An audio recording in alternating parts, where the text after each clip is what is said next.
këtë jetë, a jemi duke e jetuar apo jemi vetëm duke e ndruar? A është vetëm një ëndër e gjatë? Ja, kjo është jetë e realt, nuk është ëndër.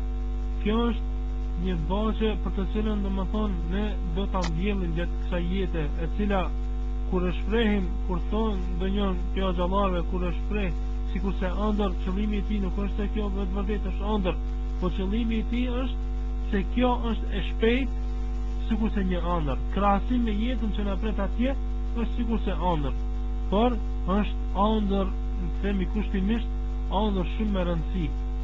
Dhe kohë në cilën ne do të jetë sebeb që ne do ta fitojmë xhenetin apo jo.